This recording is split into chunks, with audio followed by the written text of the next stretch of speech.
તો વારાણસી બેઠક પરથી વડાપ્રધાન નરેન્દ્ર મોદીએ ઉમેદવારી નોંધાવી છે, ત્યારે એનડીએના નેતાઓ સાથે તેઓ બેઠક કરી રહ્યા છે।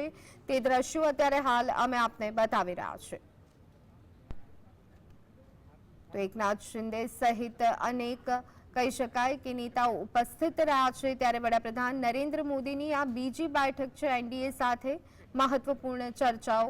વડાપ્રધાન નરેન્દ્ર મોદીએ વારાણસીથી ઉમેદવારી નોંધાવી છે, ત્યારે હવે ઉમેદવારી નોંધાવ્યા બાદ તેઓ એનડીએના નેતાઓ સાથે ચર્ચા કરતા જોવા મળી રહ્યા છે।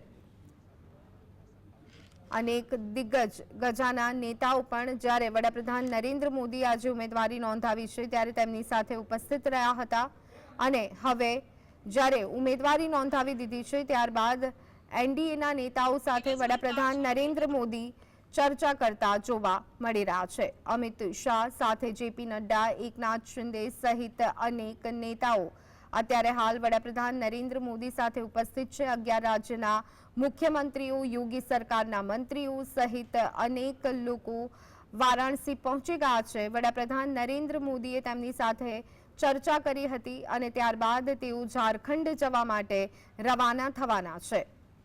તો આજનો દિવસ વારાણસી માટે મહત્વપૂર્ણ, કારણ કે પીએમએ ત્રીજી વખત વારાણસીથી ઉમેદવારી નોંધાવી છે। ગંગા પૂજા આરતી કર્યા બાદ, કાલભૈરવના દર્શન કર્યા બાદ વડાપ્રધાને સતત ત્રીજી વખત આ બેઠક પરથી ઉમેદવારી નોંધાવી છે, અને આ ઉમેદવારી નોંધાવ્યા બાદ તેઓએ એનડીએના જે પણ કહી શકાય કે મુખ્યમંત્રી છે અને નેતાઓ છે તેમની સાથે તેઓએ ચર્ચા કરી હતી। આજે જ્યારે વડાપ્રધાન નરેન્દ્ર મોદી ઉમેદવારી નોંધાવવા માટે પહોંચ્યા હતા ત્યારે તેમની સાથે 11 રાજ્યના મુખ્યમંત્રીઓ, 20 કેન્દ્રીય મંત્રીઓ, યુપી સરકારના મંત્રીઓ, ઘણા બધા સાંસદો, ધારાસભ્યો પણ વારાણસી પહોંચી ગયા હતા। ઉમેદવારી ભર્યા બાદ પીએમ મોદીની એનડીએના કાર્યકર્તાઓ સાથે બેઠક યોજાઈ હતી। મહત્વપૂર્ણ મુદ્દાઓ પર સ્વાભાવિક રીતે ચર્ચા કરવામાં આવી હશે। વારાણસી બેઠક પરથી તેઓએ જ્યારે ઉમેદવારી ફોર્મ ભરી લીધું છે ત્યારે એનડીએના નેતાઓ સાથે, કાર્યકર્તાઓ સાથે તેઓએ બેઠક કરી હતી। વારાણસીથી પીએમ મોદીએ ઉમેદવારી ફોર્મ ભર્યું છે। સવારે પીએમ મોદી દશાશ્વમેઘ ઘાટ પહોંચ્યા હતા અને અહીં ગંગા પૂજન આરતી તેઓએ કરી હતી। ત્યારબાદ તેઓ કાલભૈરવના દર્શન કરવા માટે પહોંચ્યા હતા। ત્યાં કાલભૈરવની આરતી તેઓએ કરી હતી। કાશીને લઈ અને એક ખાસ પોસ્ટ વડાપ્રધાન નરેન્દ્ર મોદીએ ઉમેદવારી ભરતા પહેલા સોશિયલ મીડિયા એક્સ પર શેર કરી હતી, અને ત્યારબાદ તેઓએ એનડીએના નેતાઓ, કાર્યકર્તાઓ સાથે બેઠક કરી હતી, અને હવે તેઓ ઝારખંડ જવા માટે રવાના થશે। તો વડાપ્રધાન નરેન્દ્ર મોદી ગઈકાલથી વારાણસીમાં છે। વારાણસીમાં તેઓએ રોડ શો પણ કર્યો હતો। જનતાને આકર્ષવાના પ્રયત્ન કરવામાં આવ્યા હતા।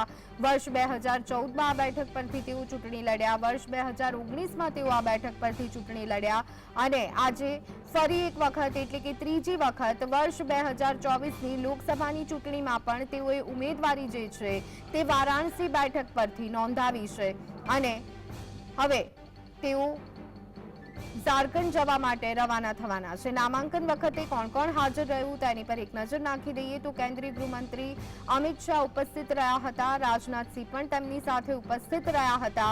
તો આ સાથે જ એકનાથ શિંદે પણ ઉપસ્થિત રહ્યા હતા। યુપીના મુખ્યમંત્રી યોગી આદિત્યનાથ, મહારાષ્ટ્રના મુખ્યમંત્રી એકનાથ શિંદે પણ ઉપસ્થિત રહ્યા હતા।